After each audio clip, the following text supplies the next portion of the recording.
Assalamualaikum warahmatullahi wabarakatuh.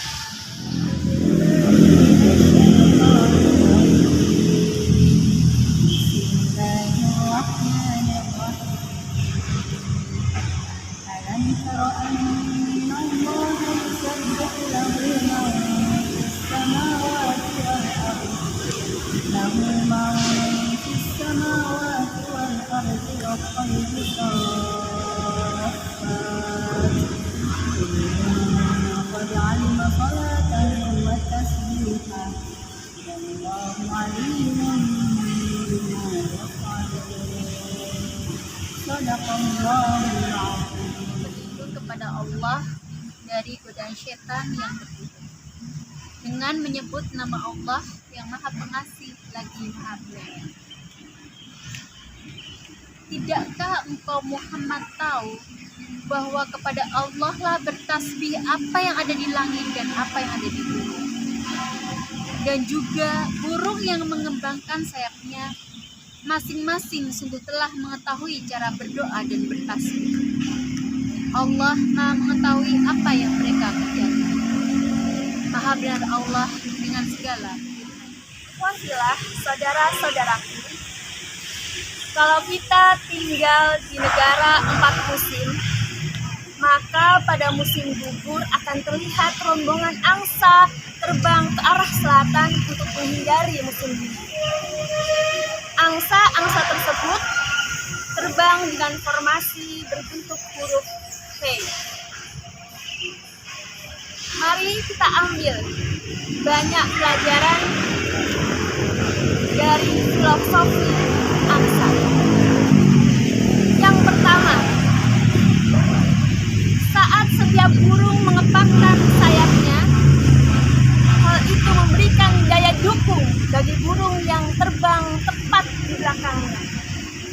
Ini terjadi karena burung yang terbang di belakang tidak perlu bersusah payah untuk menembus dinding udara di depannya.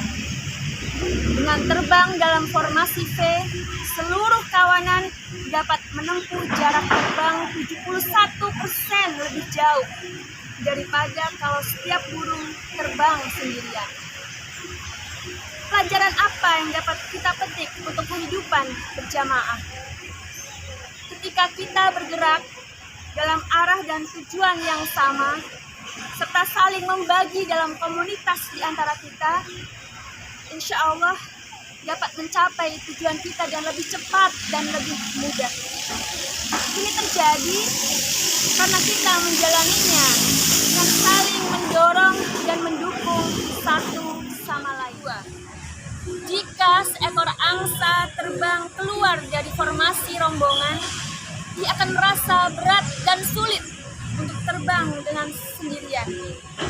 Dengan cepat ia akan kembali ke formasi untuk mengambil keuntungan dari daya dukung yang diberikan burung di depannya. Apa pelajaran yang kita ambil? Jika kita memiliki logika umum seperti seekor angsa, kita akan tinggal dalam formasi dengan saudara-saudara kita yang berjalan di depan.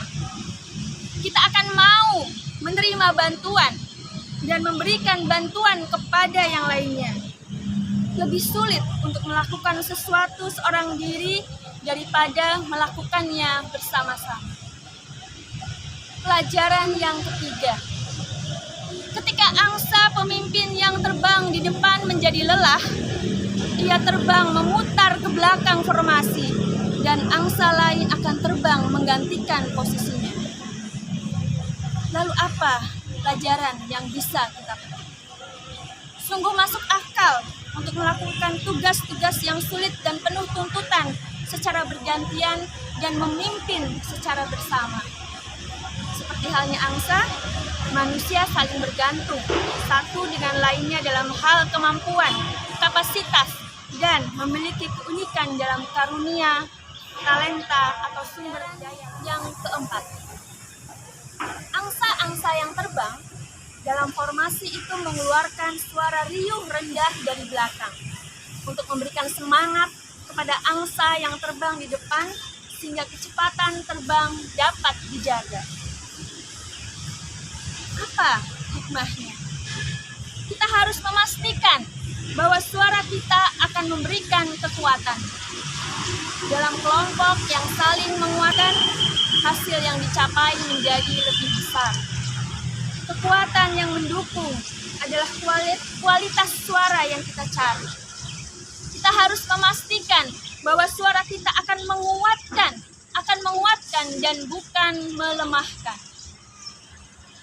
Pelajaran kelima.